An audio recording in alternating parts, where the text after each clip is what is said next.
নমস্কার। Good afternoon students.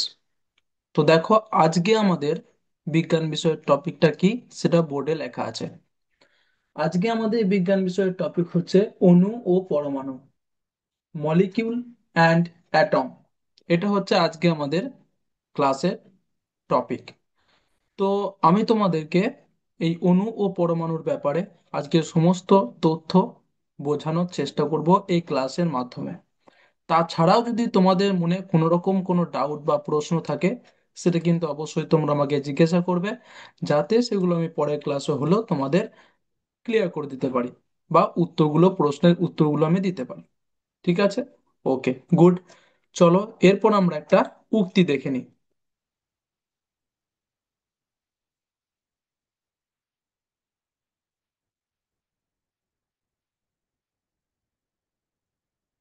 আশা করছি তোমরা আমার স্ক্রিন শেয়ারটা দেখতে পাচ্ছ। এখানে লেখা রয়েছে, ব্যর্থতা মানে শেষ নয়, এটি শুধু নতুন করে শুরু করার সুযোগ দেয়। তাই যে কোনো পরাজয়ে হাল ছাড়লে হবে না, লেগে থাকতে হবে, পরিশ্রম করে যেতে হবে।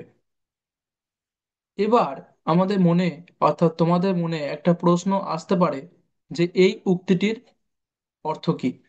এই উক্তিটি কেনই বা আমি তোমাদের দেখাচ্ছি বা বোঝানোর চেষ্টা করছি। দেখো, এই উক্তিটি আমি একটু ইংরেজিতে বলে দিই। Failure is not the end, it just give us A chance to start again. So, we should not give up in any defeat. We must keep trying and continue to work hard. এরপর আমি এই উক্তিটির ব্যাখ্যা করব। দেখো, এই বাক্যটি আমাদের শেখায় যে ব্যর্থতা কোনো শেষ নয়।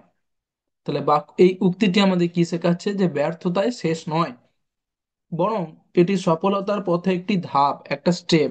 তাই না? একদমই তাই।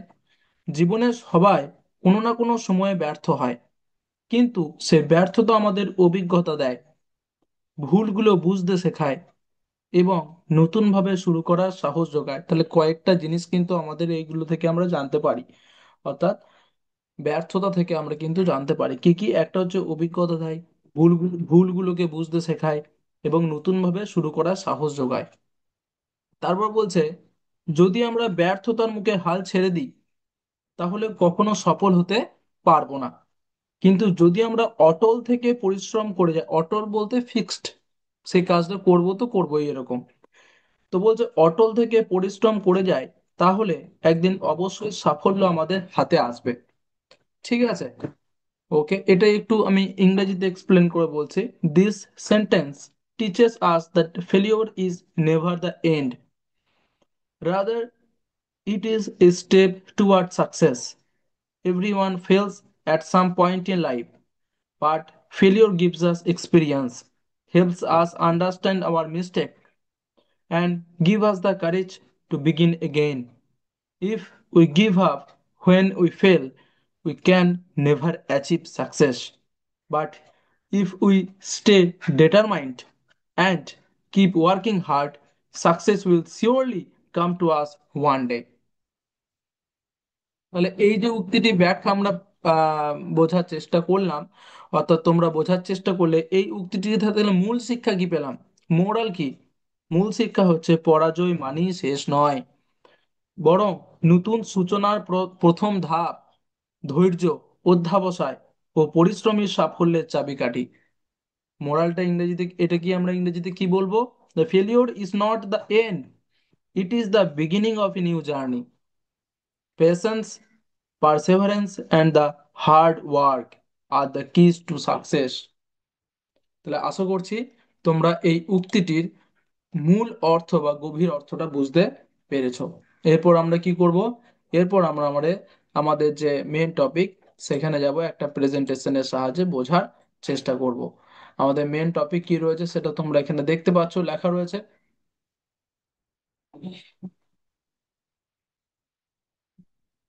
দেখো, স্ক্রিন শেয়ার করেছি আমি।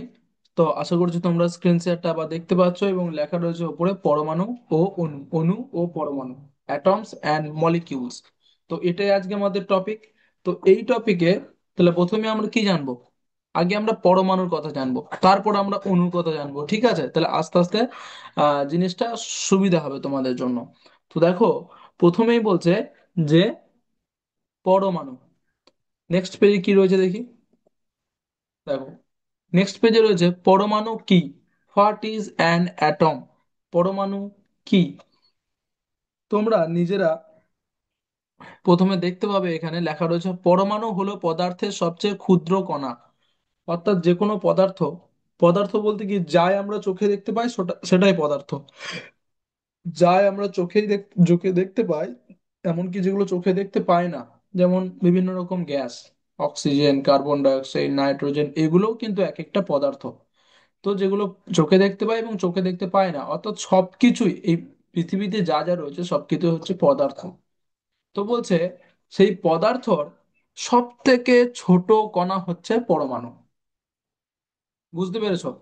বলছে atom is the smallest particles of matter. কি না, পরমাণু হচ্ছে সব থেকে ক্ষুদ্রতম কণা কোনো পদার্থের। এবারে এটাকে একটু ভালোভাবে কি বলা যেতে পারে। বলছে পরমাণু হলো যে কোনো পদার্থের ক্ষুদ্রতম কণা যা রাসায়নিক বিক্রিয়ায় অংশ নেয়। রাসায়নিক বিক্রিয়াতে কিন্তু অংশ নেয়। এই পয়েন্টগুলো একটু মনে রাখার চেষ্টা করবে বা নোট করবে। এটি এতই ছোট যে খালি চোখে বা সাধারণ মাইক্রোস্কোপেও দেখা যায় না। সাধারণ মাইক্রোস্কোপে কিন্তু দেখা যায় না, সাইন্টিফিক মাইক্রোস্কোপ চাই একদম, যেগুলোতে একদম সবকিছু দেখা যায়, খুব ছোট ছোট সূক্ষ্ম সূক্ষ্ম জিনিসও দেখা যায় যেগুলো চোখে দেখা যায় না, সেগুলোকেও দেখা যায়। সেরকম মাইক্রোস্কোপে কিন্তু পরমাণুকে আমরা দেখতে পাবো, তাছাড়া কিন্তু খালি চোখে দেখতে পাবো না। প্রতিটি মৌলের নিজস্ব ধরনের পরমাণু থাকে। তাহলে প্রত্যেকটি মৌলের, অর্থাৎ প্রত্যেকটি মৌল বদলে আমরা বলতে পারি যে কোনো পদার্থের কি নিজস্ব নিজস্ব ধরনের পরমাণু থাকে। মৌলের, পদার্থ দেখলে হবে না, এখানে বলতে হবে যে মৌল। মৌল মানে কি? যার ভেতরে কোনো অন্য কোনো মৌল মিশে নেই, একটাই মৌল, তার ভেতরে কিন্তু কি আছে? পরমাণু থাকে, নিজস্ব নিজস্ব ধরনের পরমাণু থাকে। বুঝতে পারলে? ওকে। এরপর আমরা কি করব? এরপর আমরা চলে যাব নেক্সট পেজে। দেখো, নেক্সট পেজে রয়েছে পরমাণুর গঠন, atom structure. Atom structure. Okay. দেখো কি রয়েছে পরমাণুর গঠনে, কি রয়েছে পরমাণু গঠনের নিজে, সরি, একদম মাঝখানে তোমরা একটা অরেঞ্জ কালারের একটা ঘর দেখতে পাচ্ছ। এটা কি বলো তো? বা এখানে লাল দিয়েছে, অর্থাৎ এখানে বলছে লাল, তাই না? এটি অরেঞ্জটাকে বলছে লাল। তো লাল কালারের যে বক্সটা তোমরা দেখতে পাচ্ছ এটাকে বলছে নিউক্লিয়াস। এটাকে কি বলছে? নিউক্লিয়াস। নিউক্লিয়াস হচ্ছে সেই পদার্থটির মাঝে থাকে। ঠিক আছে, তার মাঝে কি থাকে? অর্থাৎ পরমাণুর মাঝে কি থাকে, পদার্থ বলছি, সরি, পরমাণুর মাঝে কি থাকে? না একটা নিউক্লিয়াস থাকে। দেখো, এই লাল কালারের দেখিয়েছে। এবার নিউক্লিয়াসের ভেতরে দুটো আবার কণা থাকে। দেখো, প্রোটন প্লাস নিউট্রন। অর্থাৎ এই নিউক্লিয়াসের ভেতরে দুটো কণা রয়েছে, একটা হচ্ছে প্রোটন আর একটা হচ্ছে নিউট্রন। এবং নীল নীল যেগুলো দেখতে পাচ্ছ চারদিকে চারটে ছড়িয়ে রয়েছে, এটা হচ্ছে ইলেকট্রন। তাহলে তোমাদের একটু বলে দিই যে পরমাণুর প্রধান অংশের মধ্যে দুটো অংশ ভাগ করা আছে। একটা হচ্ছে নিউক্লিয়াস, পরমাণুর কেন্দ্রে অবস্থিত, দেখতে পাচ্ছ পরমাণুর কেন্দ্রে একদম মাঝখানে অবস্থিত। এতে থাকে প্রোটন। প্রোটনের আধান হচ্ছে ধনাত্মক আধান যুক্ত এবং নিউট্রন হচ্ছে আধানহীন। অর্থাৎ এই নিউক্লিয়াসের ভেতরে যে একটা যে প্রোটন এবং নিউট্রন আছে, তো প্রোটনের আধান হচ্ছে পজিটিভ, ধনাত্মক, এবং নিউট্রন যেটা আছে, নিউট্রনে হচ্ছে আধানহীন, অর্থাৎ কোনো আধান নেই। এবং এই যে নীল নীল যেগুলো চারিদিকে ঘুরে বেড়াচ্ছে বা রয়েছে চারিদিকে, সেগুলোকে বলছে ইলেকট্রন। নিউক্লিয়াসকে কেন্দ্র করে নির্দিষ্ট পথে ঘুরে। তো নিউক্লিয়াসকে কেন্দ্র করে নির্দিষ্ট পথে ইলেকট্রনগুলো ঘরে ঘুরে এবং এরা ঋণাত্মক আধান যুক্ত হয়। অর্থাৎ এদের এই অর্থাৎ ইলেকট্রনগুলোর সাইন কি, অর্থাৎ আধান কি, নেগেটিভ। ঠিক আছে। ওকে, তাহলে পরমাণুর গঠন বুঝতে পারলে? গুড। এরপর আমরা চলে যাবো নেক্সট পেজ। বলছে অণু কি। What is a molecule? বলছে দেখো অণু কি। বলছে দুই বা ততোধিক পরমাণু যুক্ত হয়ে অণু তৈরি করে। তাহলে পরমাণু কি বুঝতে পারলাম। এরপর বলছে সেই পরমাণুগুলো দুই বা ততোধিক, অর্থাৎ দুটো বা তার থেকেও বেশি পরমাণু যুক্ত হয়ে একটা অণু তৈরি করছে। Two or more atoms combine to form molecules. ঠিক আছে। একই বা বিভিন্ন পরমাণুর নির্দিষ্ট অনুপাতে যুক্ত হয়ে গঠিত ক্ষুদ্রতম কণা হলো অণু। ভালো করে বুঝবে। একই বা বিভিন্ন পরমাণুর নির্দিষ্ট অনুপাতে যুক্ত হয়ে গঠিত ক্ষুদ্রতম কণা হলো অণু। অণু রাসায়নিক বৈশিষ্ট্য বজায় রাখে। ঠিক আছে, চেঞ্জ হয় না, রাসায়নিক বৈশিষ্ট্যটা বজায় রাখে। এরপর তাহলে বুঝতে পারলাম অণু কি, যে পরমাণু দুই বা তার বেশি পরমাণু নিয়ে গঠিত হয় অণু। এবং ও পরমাণু কি কি জিনিস নিয়ে গঠিত হয় কাকে বলে সেটাও বুঝতে পারলাম আগের পেজে। নেক্সট পেজে চলে যাব, দেখবো কি রয়েছে উদাহরণ। কিসের উদাহরণ, এক্সাম্পল কিসের এগুলো? চারটে উদাহরণ এখানে দেওয়া রয়েছে, সেটা হচ্ছে অণুর উদাহরণ। অণু, নট পরমাণু, নট অ্যাটম। ঠিক আছে, এই এক্সাম্পল গুলো হচ্ছে কিসের, মলিকিউলের, অর্থাৎ অণুর। দেখো, 1 নম্বর বলছে H2O। H2O মানে তোমরা জানো ওয়াটার, জল। তো এই H2O, এই যে একটা গঠন, H2O এটা কি, এটা অণু, মলিকিউল। ঠিক আছে। তারপরে কি, তারপরে হচ্ছে CO2। CO2 মানে কি, CO2 মানে তোমরা জানো কার্বন ডাই অক্সাইড। তো এই যে কার্বন ডাই অক্সাইড তোমরা দেখতে পাচ্ছ, কার্বন ডাই অক্সাইড, তো কার্বন ডাই অক্সাইড সেটাও কিন্তু কি, সেটাও হচ্ছে কিন্তু, হ্যাঁ, তো সেটাও হচ্ছে কিন্তু অণু। ওকে, তারপরে O2। O2 হচ্ছে, O2 মানে হচ্ছে অক্সিজেন, তো অক্সিজেনও হচ্ছে কিন্তু অণু। এবং CH4, CH4 মানে হচ্ছে মিথেন। লেখা আছে দেখো, মিথেন, ইংরেজিতে মিথেন, বাংলাতেও মিথেন বলা হয়। তো এগুলো হচ্ছে সব প্রত্যেকটি কিন্তু এক একটা অণুর উদাহরণ, অণু। ঠিক আছে। ওকে, আমরা দেখবো সিমুলেশনের সাহায্যে কিভাবে অণু গঠন করা যায়। এই যে H2O, CO2, O2, CH4 এগুলো সব আমরা গঠন করব। আমি তোমাদের দেখাবো সিমুলেশনের সাহায্যে খুব সহজভাবে, তখন আরো ভালো করে বুঝতে পারবে। এখন বোঝো যে এক্সাম্পল গুলো, এগুলো প্রত্যেকটা এক একটা অণু। এবং সিমুলেশনের সাহায্যে তোমরা বুঝতে পারবে যে এক একটা পরমাণু নিয়ে কিভাবে এক একটা অণু তৈরি হচ্ছে। ঠিক আছে, গুড। তাহলে বুঝতে পারলে এখানে, তাহলে O2, ওর এখানে প্রথমে রয়েছে H2O, তাই না, ওয়াটার মানে হচ্ছে জল। তাহলে H2O তে দুটি হাইড্রোজেন ও একটি অক্সিজেন পরমাণু আছে। দেখো, দুটো হাইড্রোজেন H2, আর ও, এর পাশে কিছু নেই, তার মানে ওয়ান আছে। তাহলে একটা অক্সিজেন এবং দুটো হাইড্রোজেন মিলিয়ে, পরমাণু মিলিয়ে তৈরি করছে জল। আবার CO2 অর্থাৎ দুটো অক্সিজেন এবং একটা কি, একটা হচ্ছে কার্বন। সি মানে হচ্ছে কার্বন। তাহলে একটা কার্বন এবং দুটো অক্সিজেন নিয়ে তৈরি করছে কার্বন ডাই অক্সাইড গ্যাস। এগুলো সব পরমাণু। সি একটা পরমাণু, অক্সিজেনের দুটো পরমাণু। ঠিক আছে, O2 এর দুটোই অক্সিজেন, তো দুটো, দুটো কি, দুটো অক্সিজেন নিয়ে গঠিত, গঠন করছে কি, অক্সিজেন গ্যাস। দুটো অক্সিজেন পরমাণু নিয়ে গঠিত হচ্ছে অক্সিজেন গ্যাস। তারপরে একটা কার্বন এবং চারটে হাইড্রোজেন মিলিয়ে তৈরি করছে, পরমাণু মিলিয়ে তৈরি করছে মিথেন গ্যাস। তাহলে বুঝতে পারছো এইভাবে কিন্তু হচ্ছে। এগুলো সব কিন্তু দেখাবো আমি সিমুলেশনের সাহায্যে, কোনো অসুবিধা নেই, আরো ভালোভাবে বুঝতে পারবে। এরপরে বলছে দেখো, আহ এইগুলো হচ্ছে অণুর ভাগ। দুটো ভাগে ভাগ করা যায় অণুকে।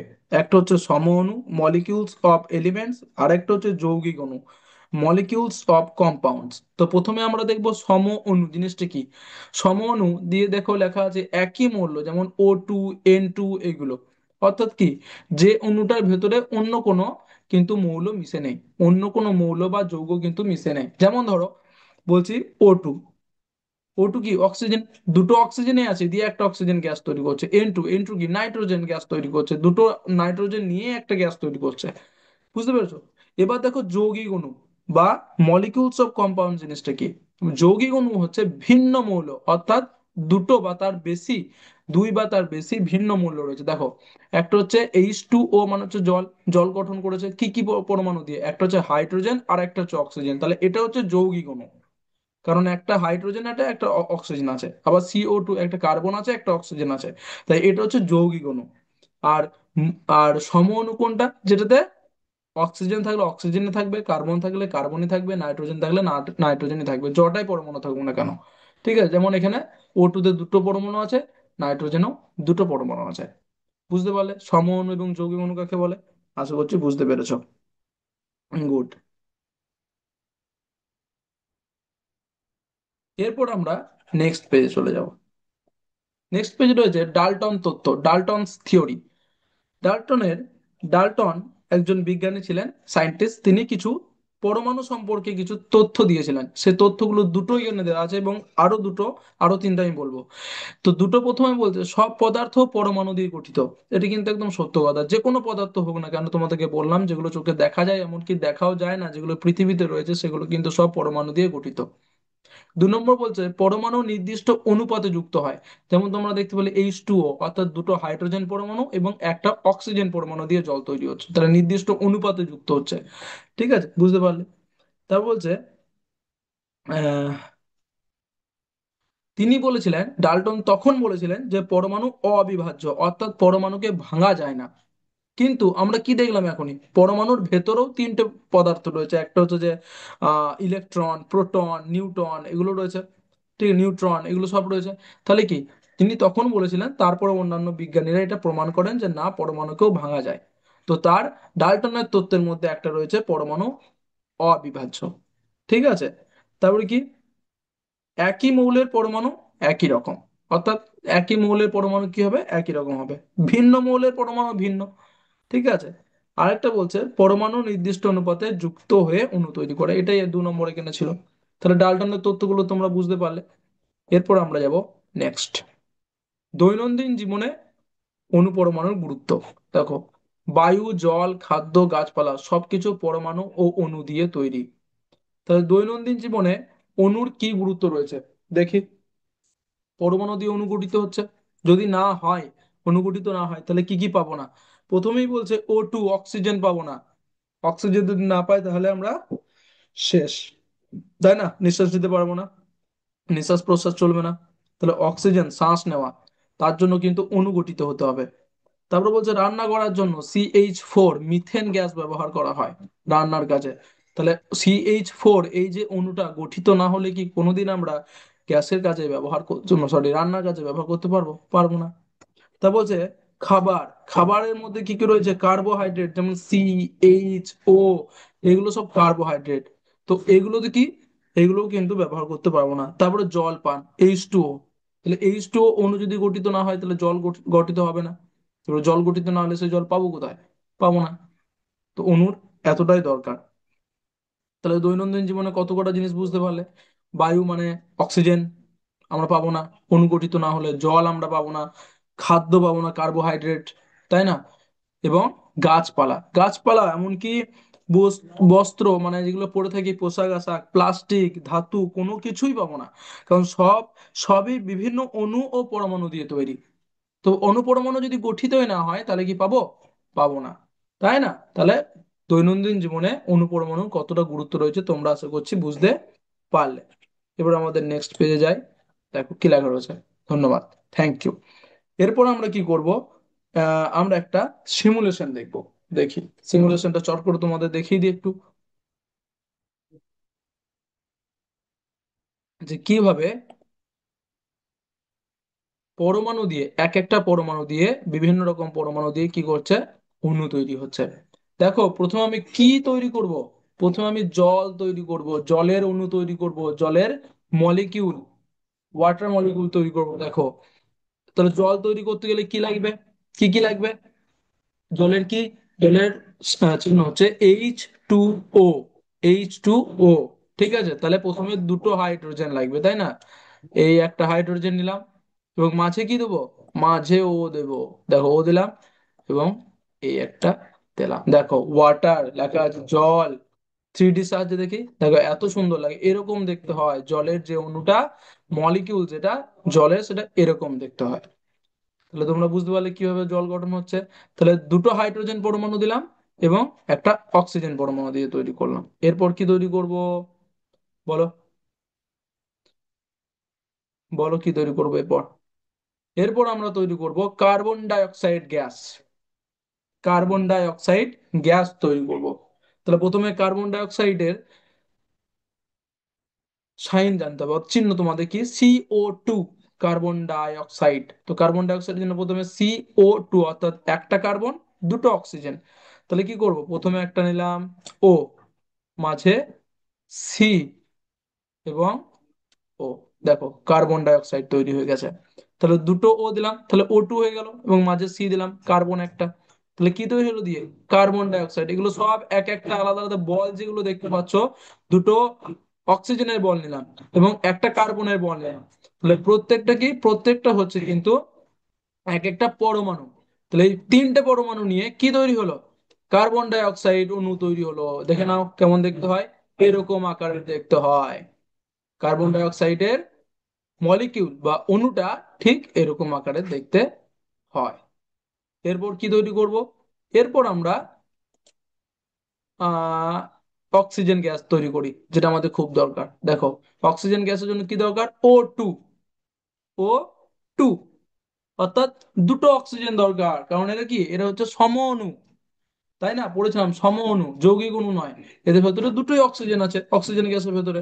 তাহলে দুটো অক্সিজেন দিয়ে দিলেই হবে। এই একটা অক্সিজেন পরমাণু, এই একটা অক্সিজেন পরমাণু। দেখো, মলিকিউলার অক্সিজেন, অর্থাৎ অক্সিজেনের অণু তৈরি হয়ে গেছে। এরকম দেখতে হয় অক্সিজেনের অণু, যেটা মলিকিউলার অক্সিজেন, এইভাবে এরকম দেখতে লাগে।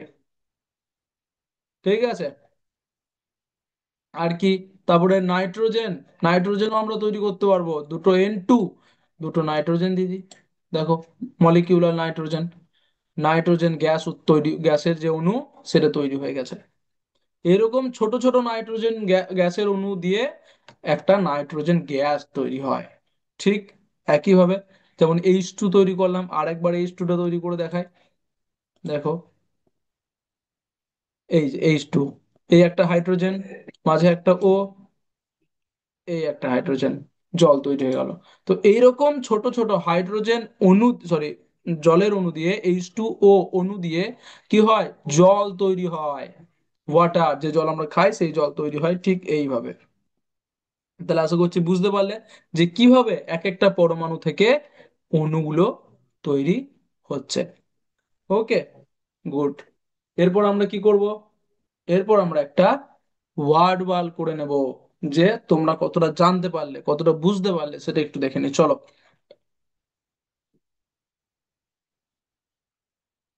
দেখো, এখানে লেখা রয়েছে, tap each box in turn to open them up and reveal the item inside. অর্থাৎ প্রত্যেকটা বক্স, অর্থাৎ এগুলো বই দেওয়া আছে, বইয়ের ছবি দেওয়া আছে, প্রত্যেকটা বইকে আমি এক একবার করে ক্লিক করব। ক্লিক করার পর বই থেকে এক একটা করে প্রশ্ন বেরোবে এবং সেই প্রশ্নগুলোর উত্তর তোমাদের দিতে হবে।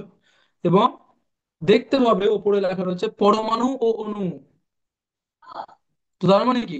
তার মানে হচ্ছে যে আমাদের টপিক থেকেই, অর্থাৎ যে টপিকটা এখনই আমরা পড়লাম, পরমাণু ও অণু, সেখান থেকেই কিন্তু আমাদের এই প্রশ্নগুলো আছে। ওকে, তো চলো দেখে নি কি প্রশ্ন রয়েছে তোমাদের জন্য। 1 নম্বর বইটা ওপেন করি।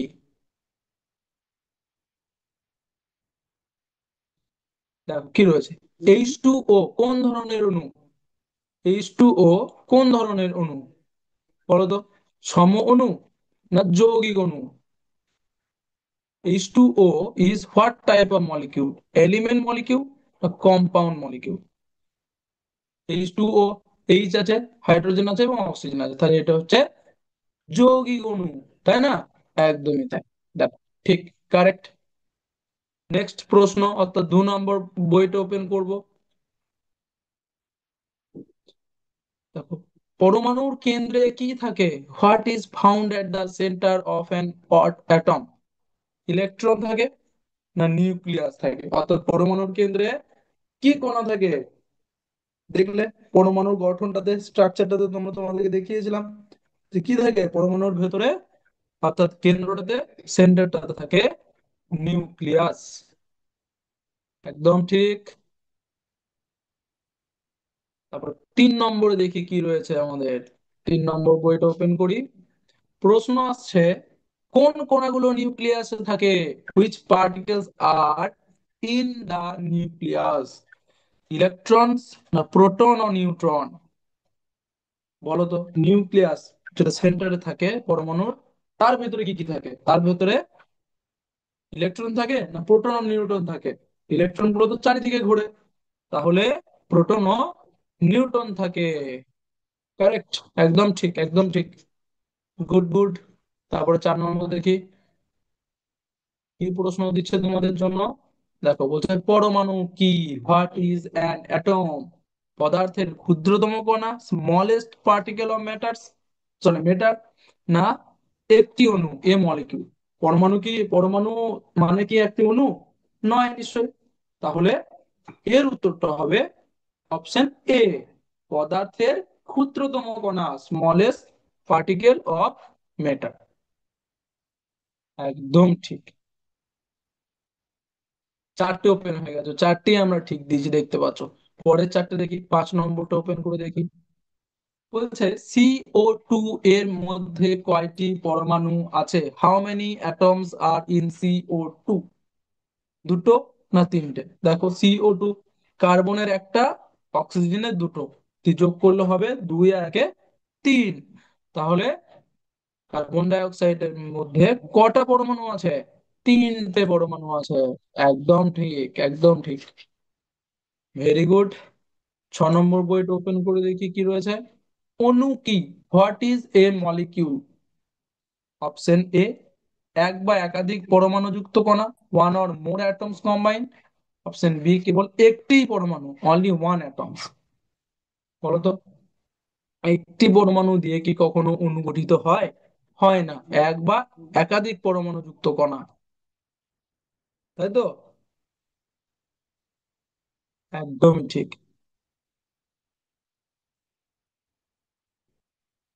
7 দেখি। ইলেকট্রনের আধান কি, what is the charge of an electron?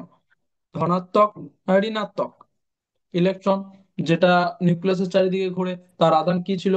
মনে করানোর একটু চেষ্টা করলাম, একটা হিন্টস দিলাম যে যেটা নিউক্লিয়াসের চারিদিকে ঘুরে সেই ইলেকট্রন, তার আধান কি, চার্জ কি তার, ধনাত্মক, পজিটিভ না ঋণাত্মক, নেগেটিভ? ইলেকট্রনের আধান হচ্ছে নেগেটিভ, তাই না, ঋণাত্মক। একদম ঠিক। শেষ প্রশ্ন, শেষ বই ওপেন করব দেখি। কোনটি সমঅণু, which is a molecule of an element? H2O, O2। ওটা সমঅণু। সমঅণু বলতে কি বুঝেছিলাম, যে যার ভেতরে একই ধরনের মৌল থাকে, দুটো তিনটে থাকবে না। তাহলে কোনটার ভেতরে, জলের ভেতরে আছে না অক্সিজেনের ভেতরে আছে? অক্সিজেনের ভেতরে রয়েছে। Option B. দেখো, একদম ঠিক। দেখে নি এরপর কটা উত্তর ঠিক দিলাম, কটা ভুল। আনসার গুলো দেখে নি। দেখো, একেরটা ঠিক, দুইটা ঠিক, তিনেরটাও ঠিক, চারটা ঠিক, পাঁচেরটাও ঠিক, ছয়েরটাও ঠিক, সাতের আটের সবই ঠিক। তোমরা উত্তর দিতে পেরেছো। Very good, very good. তো আরো যদি কোনো মনে প্রশ্ন থাকে এসব এগুলো ছাড়াও, তো অবশ্যই জিজ্ঞাসা করবে। ঠিক আছে? তো চলো, আজকে ক্লাস 17 অবধি। Thank you. জয় বিদ্যাশক্তি, জয় ভারত, জয় হিন্দ।